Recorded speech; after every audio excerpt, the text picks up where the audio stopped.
Bienvenue dans la Maison 4, un podcast spontané dans lequel je te partage des clés de compréhension autour du transgénérationnel, des mémoires familiales, mais aussi de l'astrologie et des mémoires du corps. Attrape une boisson chaude, un plaid, installe-toi confortablement et c'est parti. Donc, bonjour et bienvenue dans ce nouvel épisode du podcast La Maison 4. Aujourd'hui, c'est un épisode avec une invitée, une femme qui a été une de mes enseignantes et dont j'aime beaucoup le travail. C'est Sophie Hérold Petitpas qui est avec nous. Bonjour Sophie et bienvenue. Bonjour à tous, merci de m'inviter Stéphanie. Sophie, tu es astrologue, tu es autrice. Est-ce que tu peux en quelques mots te présenter, nous dire un petit peu ce que tu fais? Ben oui, effectivement, ma première, ma casquette depuis longtemps, mais qui n'était pas celle professionnelle depuis tout le temps non plus, c'est astrologue, hein. Donc ça fait plus de 20 ans que je fais de l'astrologie, sans forcément en faire mon métier principal, puisque j'ai une profession de journaliste à la base, donc, que je continue à pratiquer. Mhm. Mais voilà, c'est une passion pour l'astrologie depuis très longtemps que j'ai explorée sous plein d'ouvertures et du coup aussi en grande partie par le biais des mémoires et de l'astropsychogénéalogie que j'ai étudiée au départ, mais qui a pris une forme un peu différente aujourd'hui.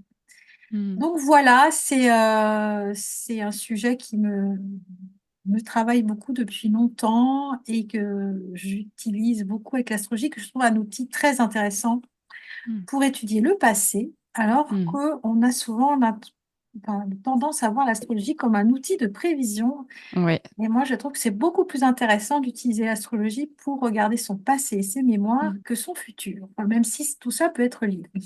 Ouais, c'est ce que je dis souvent aussi au début d'une séance astro, c'est on va pas aller voir ce qui va se passer dans le futur, même si on peut utiliser l'astrologie comme ça. Mais moi, au contraire, je préfère aussi regarder le passé. Justement, j'ai une petite question traditionnelle quand j'invite quelqu'un dans ce podcast, c'est de te poser la question de qu'est-ce que le mot mémoire au sens large, ça t'évoque? Qu'est-ce qui te vient quand tu entends ce mot mémoire? Alors moi, ça m'évoque l'enfance, mais Hmm. c'est pas très étonnant parce que pour celles qui connaissent l'astrologie, je suis née sous le signe du cancer. Hmm. Moi, mémoire, c'est tout de suite, si je le prends à un niveau déjà assez personnel. Mhm. C'est tout ce que j'ai emmagasiné comme mémoire depuis que je suis née. D'abord, Mhm. c'est déjà ça. C'est la première chose qui me vient à l'esprit. Et c'est surtout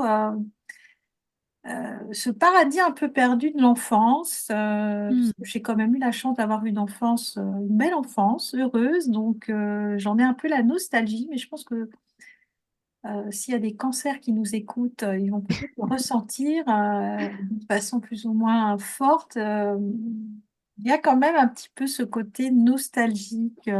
Hmm. En tout cas, la difficulté de couper avec le passé. Voilà, c'est ça Hmm. aussi pour moi, les mémoires, c'est que c'est vraiment, ça prend beaucoup de place chez moi, des fois un peu trop, Mhm. parce que j'ai beaucoup de mal à tourner les pages. Hmm. À laisser le passé au passé et à laisser Exactement, à chacun aussi son histoire et ce qui lui appartient. exactement. Hmm. Super intéressant. Est-ce que tu veux nous partager un petit peu justement comment t'as commencé à t'intéresser aux mémoires familiales, donc peut-être à ta propre histoire familiale, à quel âge ça t'est venu, par quel chemin et comment t'as pris conscience finalement que l'histoire, le passé de tes ancêtres pouvait avoir une influence sur ton présent, sur ta vie à toi de femme? Alors, en fait, ça a toujours été présent parce que dans ma famille, j'ai toujours des liens très, très proches. J'ai eu la chance de connaître Hmm. euh, tous mes grands-parents et aussi beaucoup de arrière-grands-parents ou Ouais, d'arrière-grand-mères, super. exactement. Donc, j'ai vraiment eu Hmm. la chance d'avoir des transmissions très Hmm. jeunes avec et mes quatre grands-parents paternels et maternels et des arrière-grand-mères. Ouais, c'est Euh, précieux. voilà. Et j'ai d'ailleurs développé un lien très particulier avec les arrière-grand-mères. Je trouve que c'est Mhm. encore un lien différent avec les grands-mères, Ouais. mais tout le monde n'a pas cette chance. Donc voilà, j'ai baigné quand même un peu dans les mémoires sans trop le savoir, même enfant, Mhm. avec cette notion de transmission, de savoir-faire, d'histoire, etc.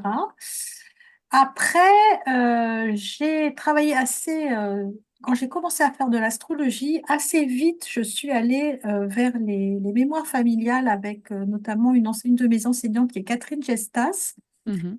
qui a lancé, mais dès au début des années 2000, donc ça remonte, qui travaillait, enfin qui a été, je pense en France en astrologie, une des premières à Une des travailler. pionnières, ouais. Oui, voilà, en tout cas avec l'astrologie, mais elle a travaillé avec les Anne Ancelin et d'autres Mm. qui sont en psychogénéalogie, Ouais. les maîtres en France, enfin, maîtres, c'est un Mm. peu gros, mais voilà. Donc j'ai suivi ces séminaires il y a maintenant 20 ans, hein, donc il y a longtemps, à titre personnel et aussi par curiosité astrologique, mais après, j'ai tout laissé tomber pendant un bon bout de temps. Ouais. Et c'est revenu à moi il y a 3-4 ans. Quand Ouais. je me suis lancée, je me suis dit, j'ai envie de transmettre l'astrologie. Et je suis revenue à ça en me disant, c'est ça que j'ai envie Mm. de transmettre plus que de l'astrologie classique. Voilà. Mm. Et est-ce qu'à l'époque de cette formation, du coup, avec Catherine Gestas, que tu nommes, est-ce que tu avais pris conscience justement de certaines influences sur toi, ton histoire personnelle, ou est-ce que tu as vraiment pris plus voilà, l'aspect théorique, mais sans forcément explorer ta propre histoire à ce moment-là? Ah non, là, j'ai fait des prises de conscience personnelles. Ouais, ouais. Mm. Non, non, j'y allais pas spécialement pour ça.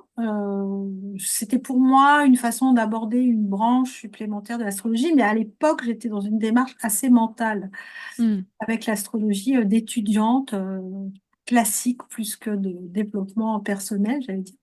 Mais non, mais là, j'ai fait des vraies prises de conscience et pour moi et de manière collective, puisqu'on travaillait en groupe, donc il y avait l'effet Mhm. groupe aussi. Ouais. On voyait euh, comment ça fonctionnait aussi pour d'autres personnes. À l'époque, j'ai assisté à quelques constellations familiales aussi, Mhm. mais en tant que spectatrice, Observatrice, ouais, en oui, dehors. observatrice. Mais j'ai regardé ça comme ça. Je suis pas rentrée vraiment dans le truc. Mhm. Non, j'ai fait des prises de conscience importantes, d'autant qu'à l'époque, je suivais une thérapie classique, Mhm. donc qui ont un peu recoupé les choses. Ouais. Mais voilà, je n'ai pas spécialement creusé plus que ça après. Voilà, D'accord. ça s'est fait dans un deuxième temps. Donc c'est plutôt ces dernières années du coup que c'est revenu à toi et que tu t'y es de nouveau intéressé peut-être plus en profondeur ou plus sur ton chemin personnel? Oui, alors en fait c'est souvent des ruptures comme ça dans sa vie personnelle. Moi, je me suis rendu compte en fait que c'est le décès de ma maman, Hmm. en réalité, qui m'a ramené à ça. D'accord. Même si j'ai pas forcément tout de suite fait des liens, j'avais déjà commencé à envisager de me replonger dans l'astrologie, les mémoires familiales pour créer un programme, une formation. Et synchronicité, je ne sais pas, alors que j'étais en plein là-dedans, ma maman est décédée, ce qui Hmm. a changé beaucoup de choses Ouais. dans les places hein, qu'on Hmm. a dans Bien sûr. l'âme. Euh, et du coup, je me suis retrouvée. Alors, je n'ai plus mes grands-parents non Hmm. plus. Et ce qui a été aussi assez incroyable, c'est qu'il s'est passé. Il y a eu aussi mon mari, aussi le décès de sa mère. Mhm. Et moi qui a été toujours élevée dans un environnement très féminin, où j'étais Hmm. très reliée à des femmes, je me suis retrouvée avec plus de références féminines dans Dans tes lignées. mes Ouais. descendants et même dans ma famille élargie qui est ma propre famille aujourd'hui. Hmm. Eh oui. Donc, que des hommes. Et puis, j'ai 2 garçons. Donc, c'était Hmm. très déstabilisant pour moi de me retrouver la seule femme. Hmm. Enfin, j'avais ma sœur aussi, c'est tout. Et Ouais. ça a été un gros truc, en fait. Qui m'a amené à non seulement travailler une formation, mais aussi du coup reprendre l'ouvrage, j'allais dire, Hmm. de ma propre histoire. Hmm. Super intéressant. Merci pour ce partage. Et quelle relation aujourd'hui tu entretiens justement avec ton héritage familial? Comment tu te connectes à cet héritage familial aussi dans ce que tu fais, dans peut-être la femme que tu es, peut-être dans ta vie de famille? Tu le sens, te reconnecte à cet héritage, à ce qui t'a été transmis? Alors, c'est intéressant parce que c'est vraiment une construction lente. J'allais Hmm. dire, c'est quelque chose qui est pas, c'est pas, enfin, pour moi, c'est pas quelque chose qu'on décide en disant, tiens, je vais travailler mes mémoires familiales, et voilà, c'est, c'est le moment. Oui, c'est le moment, mais ça se fait pas comme ça. Enfin, en tout cas, Ouais, il pour y a mon un époque. cheminement, ouais. Donc, en fait, euh, tout ce que, en fait, je me rends compte que tout ce que je fais depuis des années, c'est lié à, enfin, c'est mené quelque part par les Hmm. transmissions que j'ai eues Mhm. de ma famille, sans que je m'en rende compte. Et le fait d'avoir réouvert la porte des Hmm. mémoires familiales fait que j'ai des prises de conscience de choses qui sont déjà là depuis longtemps, en fait. Hmm. J'ai pas le sentiment. Alors, c'est peut-être un peu parce qu'on n'est pas forcément dans le drama quand on fait des mémoires familiales. C'est vrai. Même si je, je traîne un peu des boulets, ça c'est clair, mais j'ai beaucoup de belles choses. C'est ça qui Mhm. m'intéresse parce qu'en Hmm. réalité, je me suis rendu compte, parce que quand je te disais au début, les transmissions, Hmm. euh, mes grands-mères, ma mère m'ont transmis beaucoup de choses. Mhm. L'amour de la cuisine. Hmm. J'ai un peu je me suis rendu compte que toutes les femmes chez moi étaient des femmes, des tisseuses, elles étaient Hmm. couturières, brodeuses, tricoteuses. Et donc, et j'ai aimé ça, j'ai fait ça petite, je tricotais, je brodais, je faisais un peu de couture. Et j'ai retrouvé tout ça. Euh, et j'ai pu faire aussi d'ailleurs des liens plus symboliques, hein, de tisser les liens, etc. Euh, et elles m'ont transmis toutes ces choses-là. Donc, Hmm. je suis beaucoup focalisée ces derniers temps plutôt sur ce côté positif de la transmission, Ouais. du côté plus blocage. En fait, la grosse problématique de mes mémoires, c'était bon, quelque chose de très classique dans les mémoires familiales, c'est trouver sa place, Hmm. qui était plutôt dans le domaine professionnel. C'est-à-dire que j'ai des Mhm. femmes dans ma lignée de femmes, mais des deux côtés, hein, paternelle et maternelle, sont des femmes qui ont été frustrés de ne pas Hmm. pouvoir utiliser leur talent, notamment professionnel. Alors, Ouais. c'est dû évidemment au fait à des générations, Mais oui, bien là, sûr. mais en même temps, elles travaillaient, mais évidemment, elles ne travaillaient pas forcément dans le domaine qui leur plaisait, Mhm. et elles ont eu des talents euh, créatifs qui n'ont pas forcément pu s'exprimer. Et c'est D'où, intéressant parce que toi, tu travailles beaucoup avec le côté créatif, eh ben justement. exactement. D'où le fait que je suis obsédée par créativité, que c'est un truc qui est important pour moi, mais que j'arrive pas spécialement non plus à. J'ai pas encore trouvé Je suis pas encore complètement au clair là-dessus, même si ça Hmm. va, j'allais dire. Oui, en tout cas, on sent que c'est un côté qui est important pour toi dans ton travail et je trouve qu'il fait aussi la spécificité de ce que tu proposes. Et je rebondis juste sur ce que tu disais, sur le côté aussi lumière, enfin moi je vois comme ça, lumière de tout ce qui t'a été transmis, les cadeaux aussi de cette transmission. Merci de le nommer, c'est hyper important parce que c'est vrai que souvent on évoque le travail transgénérationnel, explorer ses mémoires familiales, on voit tout de suite, comme tu disais, les dramas, les traumas, toutes les choses qui voilà, qui sont pas très belles, qui parfois font même un petit peu peur. Et c'est important, tu vois, pour moi aussi dans mon travail, justement, de pouvoir amener la vision de, en fait, il y a plein de cadeaux dans nos arbres et que parfois, justement, on voit pas parce qu'on voit peut-être plus facilement les choses qui dysfonctionnent ou qui ont causé des déséquilibres, des difficultés, etc. Mais en fait, s'intéresser à son héritage familial, c'est aussi pouvoir mettre le doigt sur tous ces cadeaux, sur toutes ces belles transmissions, parce il y en a dans toutes les familles, il y en a dans toutes les histoires, et de pouvoir aussi ben, réouvrir voilà, la porte des belles mémoires et de tout ce qui nous a été transmis. Donc, merci de le dire, parce que c'est vrai que voilà, on insiste plus facilement sur les choses qui dysfonctionnent, et alors que l'objectif, c'est évidemment de se reconnecter aussi à toutes ces lumières. Donc merci pour ça. Ben oui, parce que même moi, j'ai toujours eu. Alors, un de mes biais en tant que compagnante là-dessus, c'était une de mes peurs, hein, que j'ai eu aussi à rentrer dedans. C'était d'avoir à gérer des histoires très difficiles et Mhm. de pas forcément être compétente pour ça. Donc voilà. Donc, Et aussi parce que, alors après, c'est aussi un peu la loterie de la vie, hein. Il y a quand même des gens qui ont des histoires familiales très très lourdes, plus que Bien sûr. d'autres, hein. Mais moi, j'ai pas de choses de ce type-là, même s'il y a des boulets, il y a des choses difficiles, hein. Mais je sais pas pourquoi, parce qu'en même temps, quand j'ai fait un travail thérapeutique, c'est très intéressant parce que la personne qui m'accompagnait me disait, mais en fait, c'est assez dur ce que vous avez vécu. Et moi, j'avais toujours tendance à le voir pas quelque chose de si dur que ça.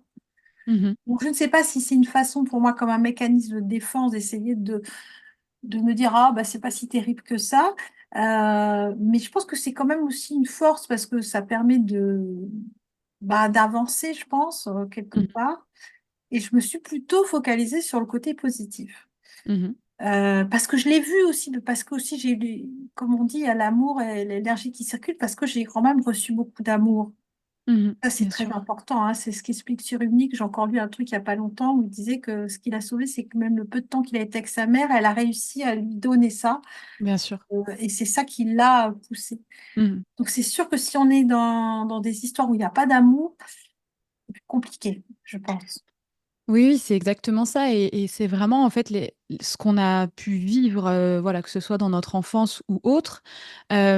Ce qui va avoir de l'impact ou non, c'est la façon dont on a été accompagné là-dedans, en fait. Donc, on peut très bien vivre des choses difficiles, voire même à l'âge adulte, des événements qui peuvent être traumatiques, etc., mais qui vont pas forcément laisser une empreinte, qui vont pas forcément laisser une trace, et où on va réussir à voir le côté plutôt résilient et, comme tu dis, positif aussi de tout ça, de ce que ça nous a appris parce que on a été accompagné à traverser ça, parce que voilà, on a pu verbaliser les choses, les travailler, etc. Donc c'est pas tant effectivement les choses en elles-mêmes qu'on a vécues, les événements en eux-mêmes, mais comme tu dis, l'amour qu'on a pu recevoir autour et la façon dont on a été accompagné.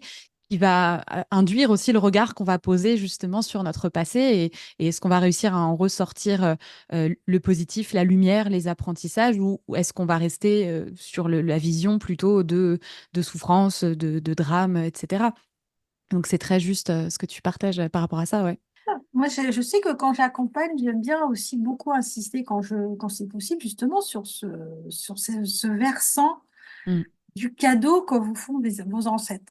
Ouais. Sachant qu'une épreuve peut être aussi un cadeau, hein, même si on ne le voit pas Oui. forcément comme ça au prime abord, hein. Il y a des talents dans toutes les familles, hein. Ouais. Alors après, voilà, moi, je veux dire, ce talent, par exemple, de femme créative. Je l'ai reçu, même si ça s'est un petit peu transformé en boulet, parce que je n'arrive pas Mm. à l'exprimer, mais je l'ai quand même, ce talent de créativité. Mhm. Il est là, à moi après de briser le cycle du fait de la frustration de ne pas l'utiliser. Mhm. Ma sœur, c'est pas ça. Ma sœur, c'est pas cet aspect-là qu'elle a reçu comme cadeau. C'est autre chose. Donc c'est pour ça qu'en fait, c'est aussi la façon dont on se place, c'est très, Mm. très différent d'une personne à l'autre dans l'arbre. Complètement, on a chacun notre histoire. Mm. Et est-ce que tu peux nous partager un petit peu du coup comment tu utilises aujourd'hui ce talent créatif dans ce que tu proposes, dans tes accompagnements et notamment autour des mémoires familiales? Alors, bah, déjà, mon outil de base, vraiment, c'est celui avec lequel je suis le plus à l'aise, c'est l'astrologie, parce que je Mhm. trouve que c'est un outil très fort pour aller chercher de l'information. Mm. La carte du ciel recèle, notre carte du ciel est aussi enfin, un coffre de mémoire, Ouais. plusieurs types de mémoires, bah, des mémoires personnelles, des mémoires familiales et collectives, hein. C'est un peu la structure de mon programme, même si maintenant je le fais différemment. Donc on peut aller vraiment chercher plein de couches de lecture d'un carte du Mm. ciel. Il y a évidemment la couche des mémoires qui est très forte. Ouais. Donc ça, c'est super pour aller chercher l'info. Mais justement, au fil de ma transmission, je me suis rendu compte, parce qu'on apprend en marchant, hein, que toute cette masse d'infos, elle était super, mais qu'est-ce qu'on en fait après, Eh oui. justement? Parce que ça peut rester juste de l'info. Mm. Euh, donc, j'ai essayé de trouver des outils créatifs, mais bon, qui m'ont été en partie transmises par Catherine Gestas, qui est l'arbre de famille avec les photos. Hmm. Ça, c'est quelque chose que j'aime beaucoup. Donc, de refaire son arbre généalogique avec des photos, parce que les photos sont quand même là aussi un outil, enfin, sont vraiment un miroir de l'inconscient familial incroyable. Et quand on commence à les regarder avec notre œil, on va découvrir des tas de choses qui étaient sous nos yeux et que personne ne voit. Oui, c'est assez incroyable. Vous ne voyez pas. Donc ça, c'est super, ça fait couper un peu le mental, parce que l'idée, c'est de choisir ces photos sans préméditation, hein. On n'est pas là pour choisir des... Vraiment, il faut le faire de manière hyper spontanée. Hmm. Vous n'avez pas à choisir la belle photo, non, vraiment le plus spontané possible. Et là, il y a des grands révélateurs qui se... Quand je regarde l'art de photo que j'ai fait il y a 20 ans, euh, avec Catherine Gestas, j'ai pas envie de refaire cet art. Je me suis dit, est-ce que je le Hmm. refais? Parce que bon, il s'est passé 20 ans. Mais non, parce que je ne l'ai pas encore exploité à 100%. Ah J'allais ouais. dire. Parce qu'il y a encore beaucoup de photos qui m'interrogent. Hmm. Pourquoi j'ai choisi ça? Donc, pour l'instant, je le laisse en l'état. Hmm. Donc, les photos, et j'utilise de plus en plus aussi un peu le tarot de deux façons, c'est-à-dire en tirage et choisir les photos. Les tarots, les cartes. Parce Ok. qu'on voit la différence entre un acte conscient, de dire, voilà, Hmm. je voudrais représenter ma grand-mère maternelle. Je vais choisir dans mettons, les 22 arcanes majeures, laquelle je prendrai. Ah ouais, en fonction de l'énergie de la carte, de ses Voilà, qu'est-ce couleurs, que je etc. choisis? Peut-être que si j'ai une mauvaise image de mon arrière-grand-mère, je vais prendre le diable. Hmm. Je donne des Possible. exemples très caricaturels. Ouais. Je vais faire mon tirage et je sors le soleil. Ça peut Ah, arriver, hein. C'est pour ça que je sors cet exemple, hein. intéressant. Et là, on se dit, tiens, tiens, tiens, tiens. Donc là, c'est une porte qui permet de travailler. Après, j'aime beaucoup les collages, donc aussi de travailler avec planches d'inspiration, de collage d'images pour aller un petit peu exprimer ce qu'on a dans le ventre et illustrer les choses. Faire parler un peu plus Voilà, l'inconscient, effectivement, et voilà. Parce que, voir comment il se met en place avec ce qu'on sait consciemment ou les histoires qu'on se raconte. exactement, et ça, de faire l'expérience de choisir une carte et le tirage derrière, c'est intéressant parce que des fois, ça corrobore, des fois, Ouais. c'est pile poil la même chose, hein. Ou en gros, à peu près la même chose, mais des fois, c'est très surprenant. Mais c'est hyper intéressant. Et du coup, tous ces outils créatifs, en tout cas certains, tu vas nous les partager aussi dans l'initiation héritage, puisque tu Mhm. participes à un des ateliers bonus de l'initiation qui est ouverte aux professionnels qui veulent enrichir leur pratique du transgénérationnel. Et puis, du coup, j'imagine que c'est aussi des outils que tu vas proposer dans ton programme La Porte des Ancêtres. Est-ce que tu veux nous en Oui, dire alors quelques du coup, mots? je relance. Alors, mémoire astrale, avant, on le faisait en un bloc, c'était très long, sur 6 mois, etc. Maintenant, j'ai un peu séparé les choses et je démarrais avec la porte des ancêtres. Hmm. Donc là, c'est une grosse exploration des mémoires familiales dans la carte du ciel. Donc, c'est des outils techniques d'astrologie Mhm. accompagnés de mes petits outils créatifs autour. Ça peut être vu comme un voyage personnel ou comme une spécialisation pour les personnes qui sont Ouais. déjà un peu astrologues et qui pourraient l'utiliser. Et ça démarre quand? Alors, ça démarre le 22 novembre, mais pour ceux qui seraient intéressés de découvrir, j'offre un cercle gratuit le 31 octobre, le jour de Samhain, d'ouverture de la porte des ancêtres sous forme de Hmm. cercle. Voilà, donc c'est l'occasion d'ouvrir le voile et d'en discuter. Super intéressant. Merci Sophie. Je mettrai sous l'épisode de podcast les liens pour te retrouver ton travail sur Instagram et puis découvrir cette porte des ancêtres et ce cercle dont tu nous parles. Merci beaucoup Sophie pour cet échange et pour tous tes partages. J'étais ravie de partager ce moment avec toi. Ben, merci Stéphanie, À bientôt. à bientôt.